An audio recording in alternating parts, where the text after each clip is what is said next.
미 이민당국의 한국인 대규모 구금 사태가 우여곡절 끝에 잦은 출국으로 일단락된 가운데 미국이 한국의 비자 쿼터 확대를 거부할 경우 한미 간 관세 협상 후속 조치가 난항을 겪을 수 있다는 전망이 나왔습니다.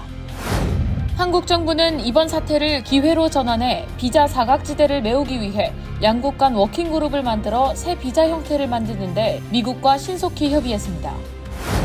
연방대법원이 이민 단속에 대한 제한을 해제하면서 언어나 외모, 위치 등을 근거로 한 불시 단속이 다시 가능해졌습니다. 이에 합법 체류자라도 영어에 익숙하지 않은 이민자들 사이에서 불안감이 커지고 있습니다. 북가주 베이 지역에서 50대 한인 남성이 한 아파트에 침입해 강도 행각을 벌이다 경찰에 체포됐습니다. 보수 청년의 아이콘 찰리 커크의 암살 사건과 관련해 FBI가 수사에 속도를 내고 있습니다. 당국은 사건 용의자로 추정되는 인물의 사진을 공개하고 제보를 촉구했습니다. 콜로라도주 덴버 시외의 고등학교에서 총격 사건이 벌어졌습니다. 총격 용의자는 사망하고 2명의 10대가 중태에 빠졌습니다.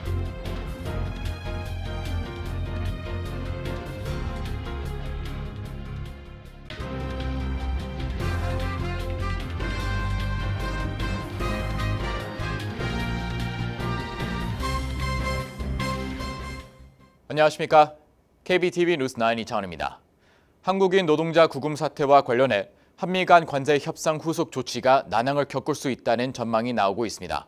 미국이 한국 투자 기업에 대한 비자 쿼터 확대를 수용하지 않을 경우 대미 투자 계획에 차질을 빚게 된다는 것입니다.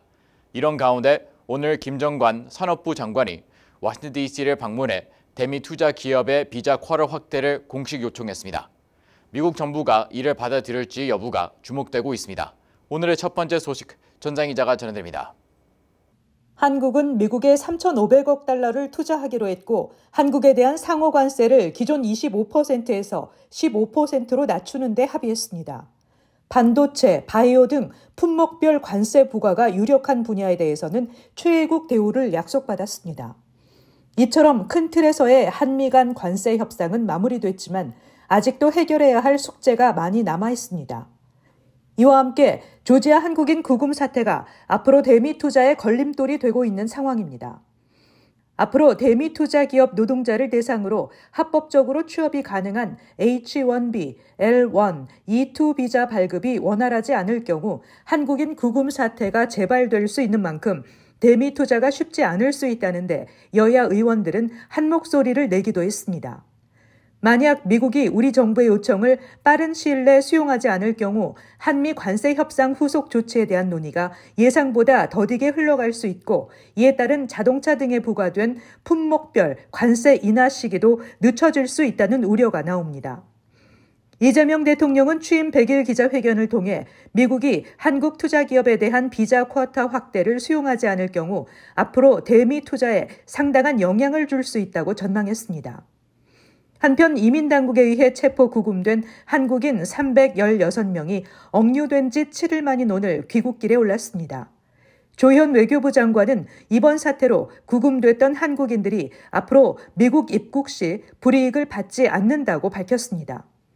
조 장관은 또한 루비오 장관과의 면담에서 자신이 제의한 한국 전문 인력의 미입국 관련 새로운 비자 카테고리 조성과 관련해 국무부와 외교부 간 워킹그룹을 만들어 새 비자 형태를 만드는데 신속히 협의해 나간다는 것까지 다시 한번 확인했다고 밝혔습니다.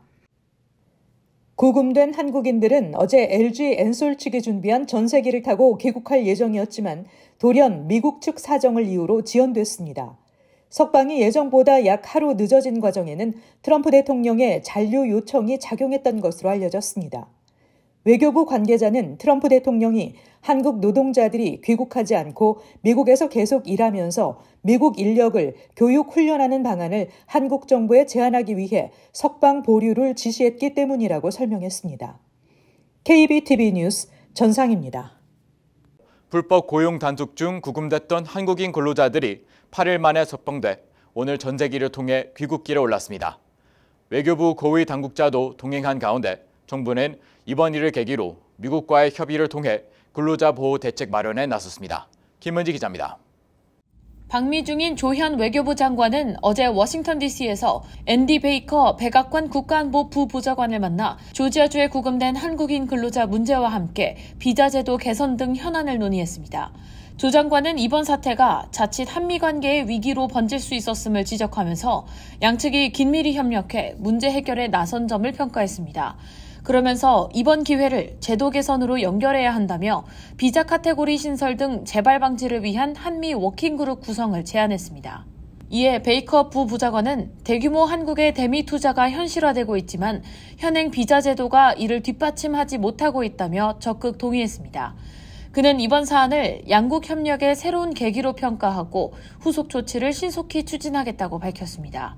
양측은 또 9월 유엔 총회, 10월 에이펙 정상회의 등 향후 국제무대에서의 정상과 고위급 인사 간 긴밀한 협의를 이어가기로 했습니다. 아울러 원자력, 조선, 첨단기술 협력을 심화하고 공급망 안정과 신산업 협력에서도 긴밀히 협력하자는 데 공감했습니다. 베이커 부보좌관은 미국의 부족한 역량과 기술을 보완할 최적의 파트너는 한국이라고 강조했습니다. 한편 하워드 러트닉 미 상무장관은 온라인 매체 악시오스와의 인터뷰에서 이번 단속의 책임을 현대차 측에 돌렸습니다. 그는 근로자들이 잘못된 비자를 소지했는데도 회사가 문제 해결을 위해 미 당국과 협력하지 않았다며 비자 문제 발생 시 즉시 연락했다면 적법한 절차를 밟을 수 있었을 것이라고 주장했습니다. 러트닉 장관은 또 한미 무역 관세 협정과 관련해 이미 큰 틀에서는 합의가 끝났지만 한국 정부의 공식 서명이 이루어지지 않았다며 이행을 강하게 촉구하기도 했습니다. KBTV 뉴스 김은지입니다. 연방대법원이 이민 단속에 대한 제한을 해제하면서 현장 단속이 다시 강화될 전망입니다. 언어, 외모, 위치 등을 근거로 한 불시 단속이 가능해졌다는 소식에 불법 체류자뿐만 아니라 영어에 익숙하지 않은 한인 이민자들 사이에서도 불안감이 커지고 있습니다. 보도에 김은지 기자입니다. 연방대법원은 지난 8일 이민세관 단속국 요원들이 외모나 언어, 직업, 위치 등을 기준으로 불법 체류가 의심되는 이들을 검문 및 체포할 수 있도록 허용하는 긴급 요청을 받아들였습니다. 이에 따라 미국 내 이민 단속이 다시 한번 본격화될 것으로 보입니다. 이번 판결은 트럼프 행정부가 전국 주요 도시, 특히 피난처 도시로 불리는 지역에서 단속을 강화하겠다는 방침을 밝힌 가운데 나왔습니다. 이에 따라 기존 LA 연방지방법원이 금지했던 불시 단속이 즉시 재개될 수 있게 됐습니다. 판결 직후 국토안보부 대변인은 LA시가 살인범, 성폭행범, 갱단원 같은 범죄자들에게 피난처를 제공하고 있지만 우리는 이들을 계속해서 체포하고 끝까지 추방할 것이라고 강경한 입장을 밝혔습니다. 하지만 LA타임스 분석에 따르면 실제로 단속에 의해 체포된 이들 대부분은 형사처벌 등 범죄 이력이 없는 것으로 나타났습니다. 이 같은 현실은 이민자 커뮤니티의 공포심을 확산시키고 있습니다. 특히 영어가 익숙하지 않은 한인 이민자들은 영주권이 있음에도 불구하고 영어에 서툴고 이민자 밀집 지역에 살고 있을 경우 단속 대상이 될 수 있어 불안하다고 호소하고 있습니다. 한인 커뮤니티 온라인 게시판에는 단속에 대비해 항상 영주권이나 여권을 소지하라는 글까지 올라오고 있는 실정으로 유색인종이라는 이유로 단속 대상이 될 수 있다는 우려도 나오고 있습니다. 이 같은 연방대법원 판결에 대해 이민자 권익단체 및 민주당 정치 인사들은 강하게 반발하고 있습니다. 캐런 베스 LA시장은 이번 판결이 모든 도시와 주민을 위협하는 위험한 조치라고 비판했고 게빈 뉴섬 캘리포니아 주지사는 연방대법원이 LA에서 인종 테러를 주도하는 사령관 역할을 자처했다며 유감을 표명했습니다. KBTV 뉴스 김은지입니다. 북가주 베이 지역 버클리에서 50대 한인 남성이 한 아파트에 침입해 강도 행각을 벌이다 경찰에 체포됐습니다. 한인 남성은 40대 여성이 집에 있던 오후 시간대 아파트에 침입해 귀중품을 훔친 혐의로 센터리터 교도소에 수감됐습니다. 전장 기자가 진행됩니다. 컴퓨터 기술자인 50세 최 모 씨가 올로네 파크 인근 허스트 애비뉴와 캘리포니아 스트릿에 위치한 40대 여성의 아파트에 침입해 귀중품을 훔친 뒤 달아나다 경찰에 체포됐습니다. 지역 언론에 따르면 피해 여성은 욕실에서 누군가 움직이는 소리를 듣고 즉시 아파트 밖으로 뛰어나와 911에 신고했습니다. 그녀가 건물에서 나올 때 욕실 창문으로 도망치려던 한인 남성의 다리를 볼 수 있었다고 합니다. 경찰은 신속하게 현장에 출동해 아파트 안에 침입자가 아직 있는 것을 발견했습니다. 이후 최 씨는 캘리포니아 스트리트 뒤쪽 출구를 통해 빠져나오던 중 별다른 저항 없이 체포됐습니다. 경찰은 체포 당시 피해 여성의 침실에서 훔친 귀금속 한 점을 확보했습니다. 최 씨는 절도 및 도난물 소지 혐의로 체포돼 산타리타 교도소에 수감됐습니다. 경찰에 따르면 용의자는 50세의 최강열 씨로 확인됐습니다. KBTV 뉴스 전상입니다. 보수 청년 단체 터닝 포인트 USA 공동 창립자 찰리 커크가 어제 유타주에서 총격으로 숨진 사건과 관련해 FBI가 수사에 속도를 내고 있습니다. FBI는 사건 용의자로 추정되는 인물의 사진을 공개하며 시민들의 적극적인 제보를 촉구했습니다. 김은지 기자가 전해드립니다. 연방수사국은 오늘 보수 성향 청년단체 터닝포인트 USA의 창립자 찰리 커크가 총격으로 피격 사망한 사건과 관련해 요주의 인물로 분류된 남성의 사진을 전격 공개했습니다. 사진 속 남성은 검은색 야구 모자에 어두운 선글라스를 착용하고 있으며 성조기 무늬가 있는 긴 소매 셔츠와 청바지로 보이는 옷차림을 하고 있습니다. 당국은 고성능 볼트 액션 소총 한 정이 용의자가 도주한 숲을 인근에서 발견됐다며 총격범을 찾기 위해 가능한 모든 수단을 동원하고 있다고 밝혔습니다. 사건은 어제 유타주 유타밸리 대학교에서 열린 아메리칸 컴백 투어 행사 도중 발생했습니다. 총격으로 사망한 커크는 총격 당시 청중과 대화하던 중이었으며 목에 총탄을 맞고 병원으로 옮겨졌지만 끝내 숨졌습니다. 총격 직후 수사당국은 2명을 이미 구금했지만 이들이 사건과 무관한 인물임이 확인되면서 곧 석방됐습니다. 보수 진영을 대표해온 커크는 특히 젊은 층 사이에서 영향력이 있는 인물로 총기 소지와 반이민 정책, 기독교 가치 등을 일관되게 지지해왔습니다. 정치권의 반응도 이어졌습니다. 극좌파 세력은 수년간 커크와 같은 애국자들을 나치나 학살범에 비유해왔고 이는 오늘날의 정치적 테러를 초래한 직접적 원인이라고 주장했습니다. 도널드 트럼프 대통령은 자신의 SNS 트루스 소셜에서 커크를 진실을 위한 순교자라며 추모했고 그는 자유의 전사였으며 대통령 자유훈장을 추서할 것이라고 밝혔습니다. JD 벤스 부통령은 유족 위로를 위해 유타 현지를 방문했으며 이에 따라 뉴욕에서 열린 9.11 추모 행사 참석을 취소했습니다. FBI는 시민들에게 현장 영상이나 관련 정보를 가지고 있을 경우 적극 제보해달라고 당부했습니다. 이번 사건은 9.11 테러 기념일, UN 총회 개막, 유대교 명절 등과 맞물려 테러 위협이 증가하는 시기와 겹쳐 발생해 정치 사회적 긴장을 더욱 고조시키고 있습니다. KBTV 뉴스 김은지입니다.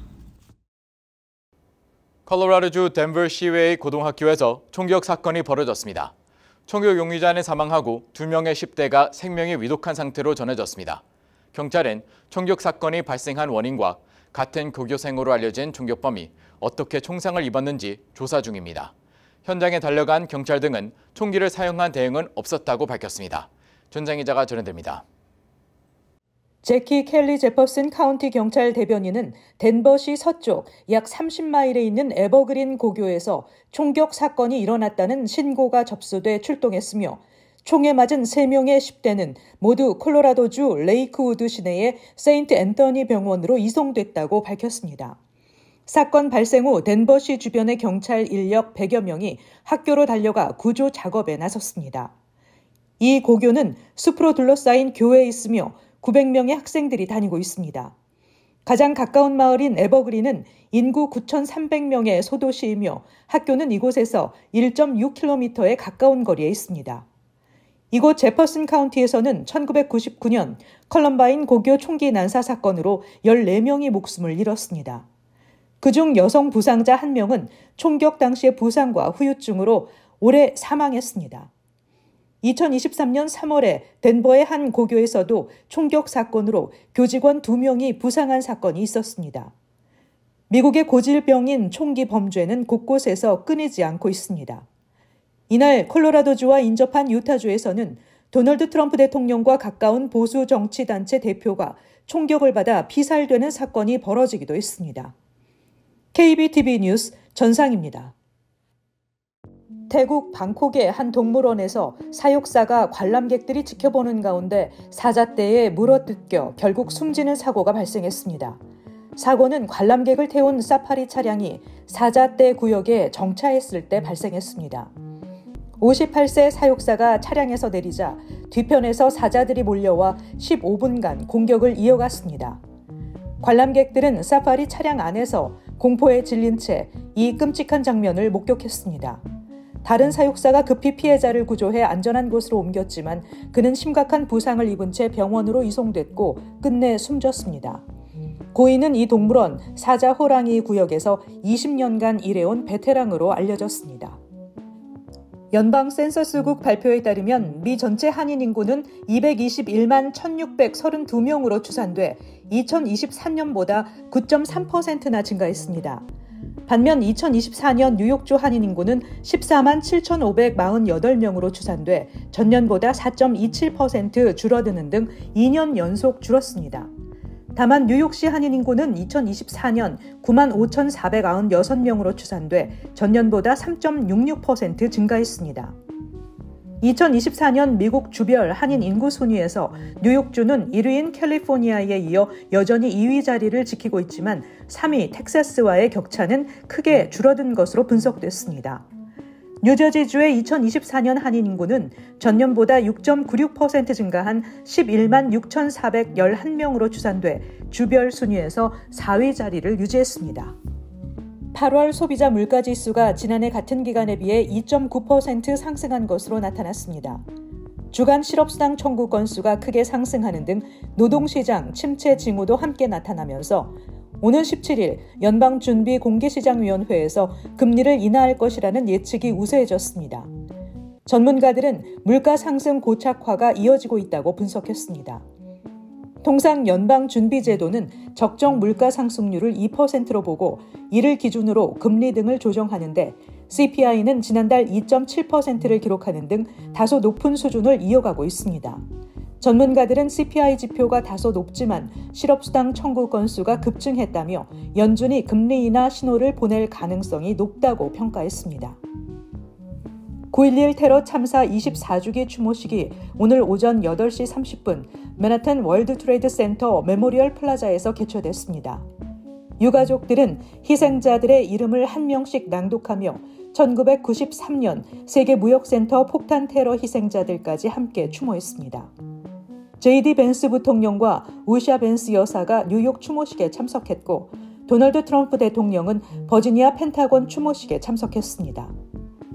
여기에 뉴욕 패션 위크가 오늘부터 시작돼 소호 일대 교통도 심각한 혼잡이 예상됩니다.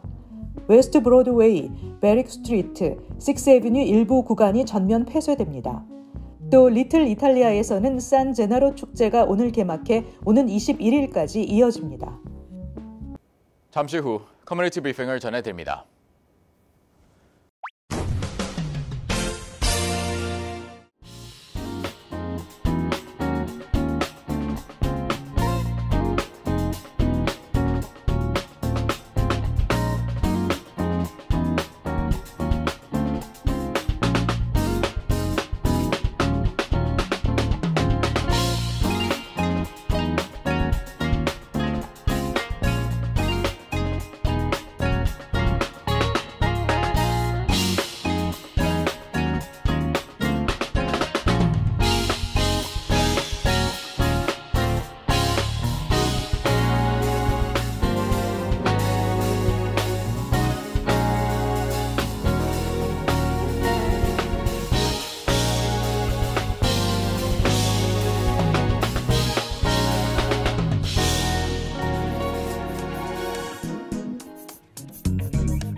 이어서 환율과 증시 전해드립니다.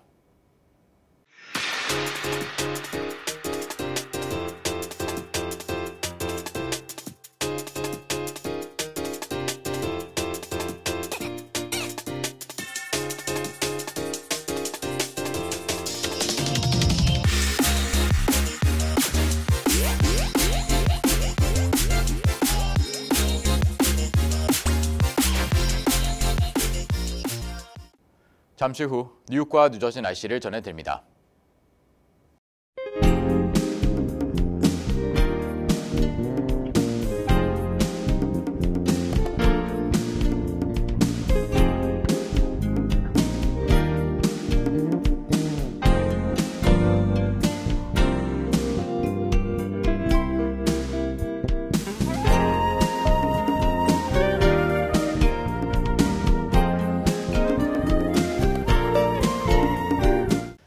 이상으로 KBTV 뉴스9 마칩니다. 오늘도 시청해주셔서 감사합니다. 편안한 밤 보내시기 바랍니다.